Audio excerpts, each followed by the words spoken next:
So, good evening, everyone. My name is John Clint Nino Y. Samaco from Section A, Bachelor of Science in Information Technology. So, my project is Brewery Management System in Web Development 2. So, the project is Symfony-based application and that manages beer products category and supports CRUD operation and database management, and it is also deployed in Railway. So, in this video, I will talk about the source code of my project, the GitHub repository, and the deployment process, and the overall demonstration. So, yes. So, ato ta sa part 2, source code. Source code. Okay. So, this is the source code. So, nadiri ang mga configurations ng JWT, mga kuan, nadiri ang security YAML, and the migrations. So, para database migrations, public. So, sa public, nadiri akong mga images, and sa source. So, sa source, nadiri tanan ang source, mga API resources, the controllers, which is dagan kaayo. Data fixtures, na ko yung mga user fixtures, and product category fixtures. Data tables, okay, gi-required ta paggamit og data tables.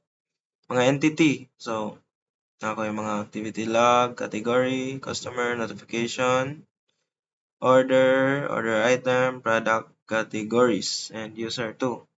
Apil ng user. So, mga login and logout forms.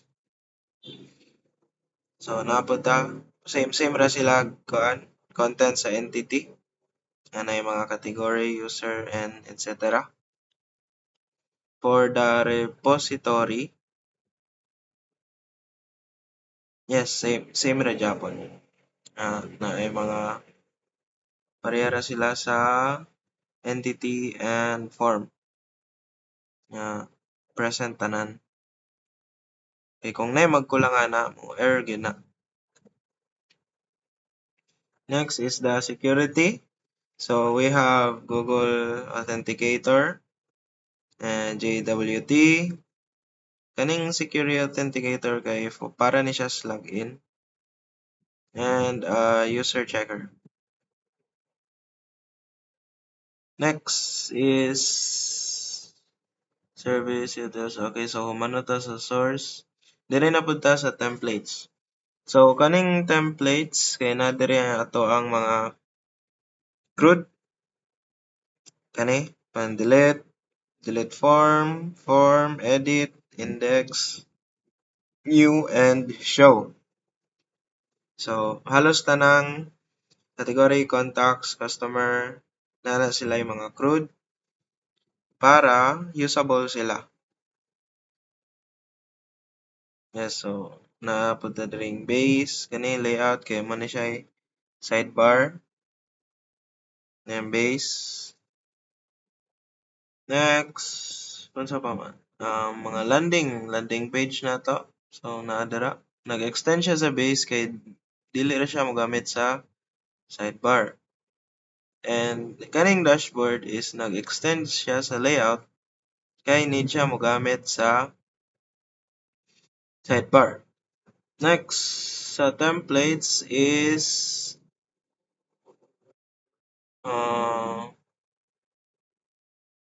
okay, so dire na ta sa mga file. Wala na tas mga folder. So, for the file, kini siya ang docker ignore. So, docker ignore na nas iyahang pangalan. So, ignore ni siya sa docker. Dili siya i-download, i-appeal sa docker. Next is ang atoang env. So, daggan gaya ni mo, importante gaya ni atong env. So, dili natin ni siya pasagad i-hatag or i-push. So, nadiri ang ato ang Google Client ID, Google Client Secret, OAuth Google Client, and secret niya. Dapat tay kani. So, app debug and env dev. So, kana sila para na siya debugging pero wala naman nato na magkuha naman ta nag-deploy naman so dili na nato na sila kinanglan. Yung ang database URL nato naapod dira. Then ang variables so giingnan mi na ipa-variable ang database para safe. Then JWT secret trusted host. Okay. So moro toy sulod sa atong env.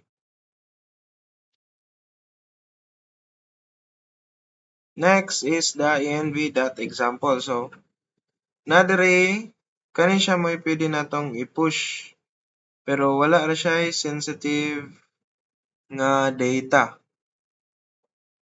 Yes, wala ra siya sensitive nga data. Muna siya i-substitute nato sa env. Next is git ignore. So dagantang git ignore para dili nato ma-accidentally push ang mga sensitive data. So next is kani wala ra man ni documentation wala man na. So compose Docker compose. Where is the Docker compose? Daraday. Next is the Docker compose. So katong wala pa ta nag railway so mo ni atong gamit Docker compose.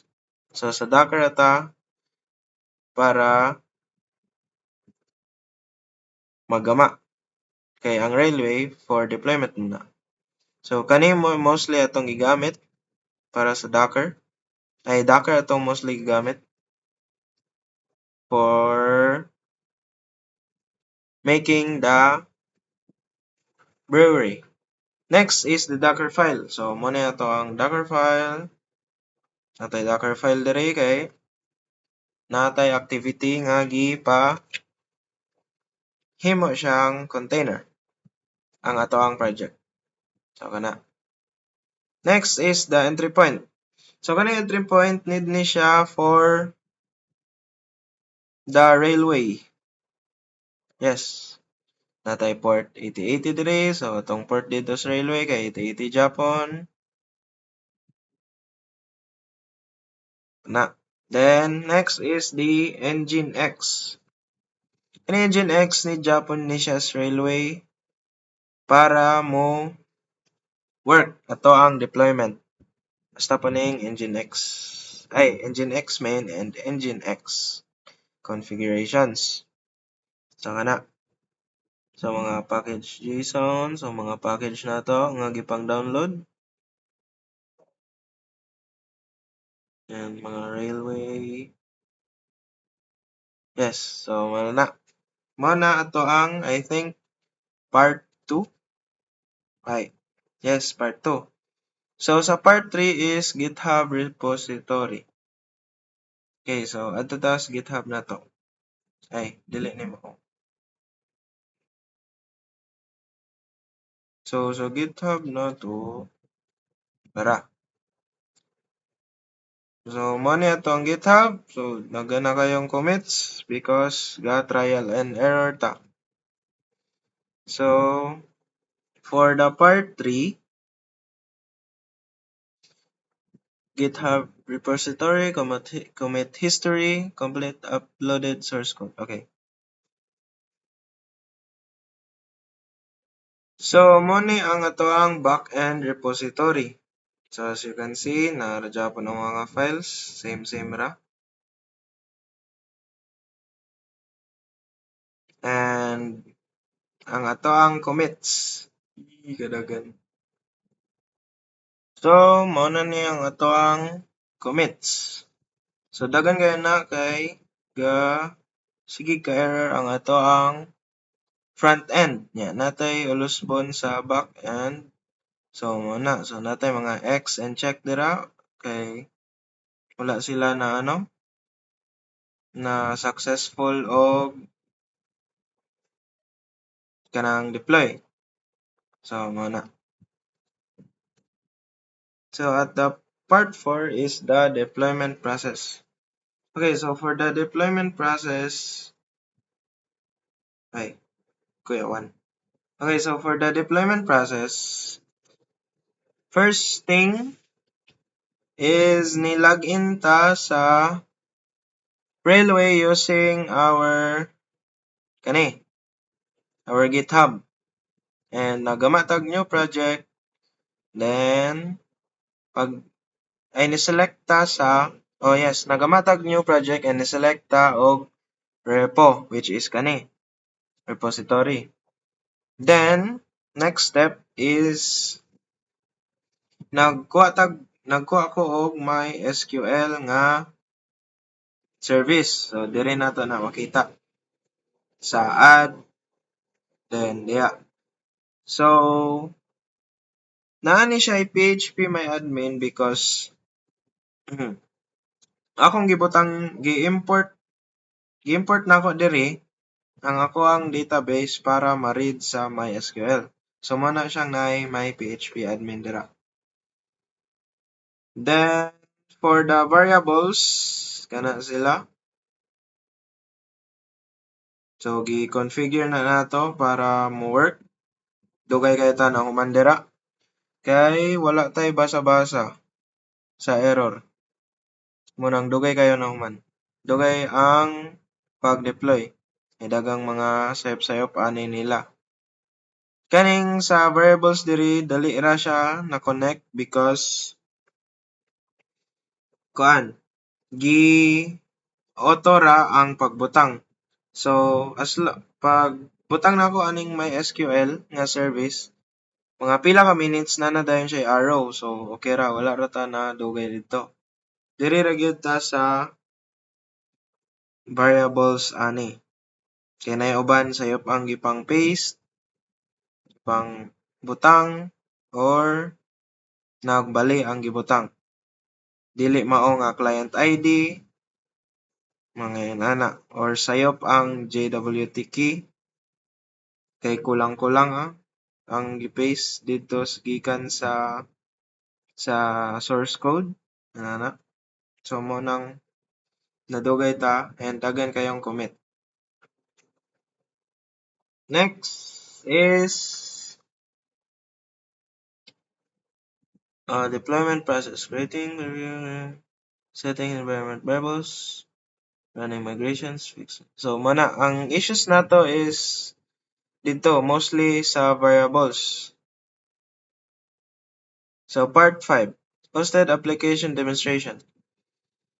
Demonstrate the hosted application, homepage, the CRUD functionality, forms, database operation, etc. Okay. So, mo ni ang ato ang link, which is na diri. So, nilogin ko daan, pero pwede rin po nato nang mapunta sa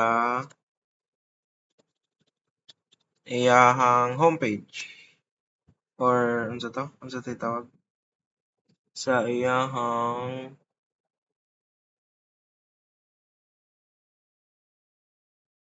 landing page. Okay, so sa landing page din. So, mo ni ato ang landing page. Kana siya. So, kung mulagin ta kay either pwede ka Google or dire. So nakalagin naman ta. So moadto ra ta sa dashboard.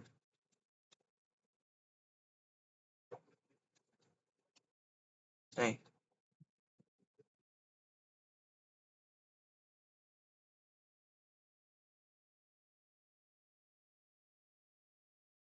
Ay, na-log out din eh.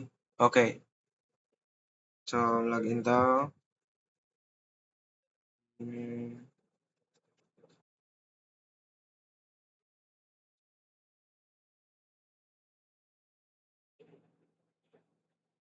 Okay. So mag-tour ta sa tuang dashboard. So ang home na delete ay total users, staff members, total records. So puro na sila mga kan overview sa tuang system. Kana. Then we have our activity logs here. Next tab is the products. So now tayo products diri. Then with kani most useful yun siya kaya nga filter. So mo ni ato ang kan seasonal specials nga usahay ra mo ano. Then we also have our non-alcoholic and imported beers, Filipino beers, local beers, nana, like San Pale Pilsen. So mo ni siya.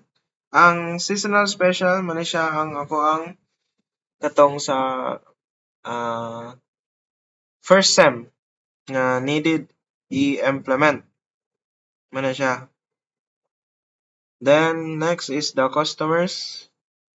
So usa tong customers karon kay ga set up ako sa front end. Ganiya duha ni siya but ako rang gi-delete because ni error sa front end. So we have our orders. Kani usa ra pa daw ang orders kay sa nag-trial and error pa ta sa front end. So in our stocks kani so Sunmig and ni order ko usa nga Sunmig pod. Ato i-view. Sulay na tog view. Okay, so Sunmig pod ang iyang ikuan. So working ra but nara dyan na error. So Sunmig and na 500 and 499. Next is the category. So we have our category. 1, 2, 3, 4, 5. 5 categories all in all. And for our users. Ana, kani siya ay yes, gilagin din ako sa ano sa back end ganiha. May 27. Yes. And for the last is the activity logs. So nadre ang atong activity logs. Taas kayo. Why is it nga taas kayo? Nawala ang filter na pwede siyang makuan. Okay. So never mind that. Also nausab po na ako ang stocks needed iusog. Okay, so nag-loading na siya. One agad. So loading yun siya. Okay, so sa stocks na to, kana, more na siya og activity logs and makita pod kung kinsay ni add og stock dire. Stock activity log, yes. Kana. So I think that's all. Wait, let us check. Part 6, so reflection. Challenges encountered. So, ang challenges nga na-encountered usually is sa configurations sa Google Cloud, Firebase, and etc. And sa kuan pod, Railway, usually dito. So, how you solve the deployment process? So, gisolve na ko ang deployment process by kuan.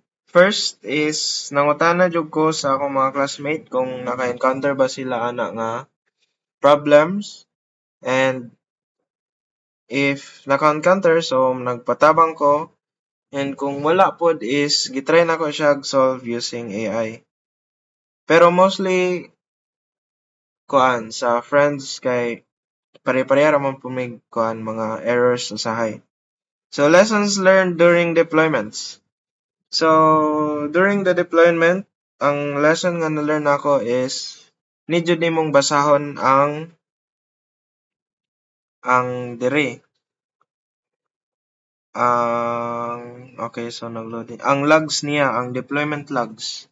So need jud nimong basahon ang deployment logs para dili ka magsigig usob-usob o git push and etc. Kani your loading pa kana. So usually kuan una nalibog jud ani kay sige siyang pula. So abi na ko jud error. So once nga ako na jung giayog basa to 200, 302, mga ana. So dito na jud nako na ano mas napadali ang pag deployment. So that's all, and wala na may lain. Okay, so that's all. Thank you.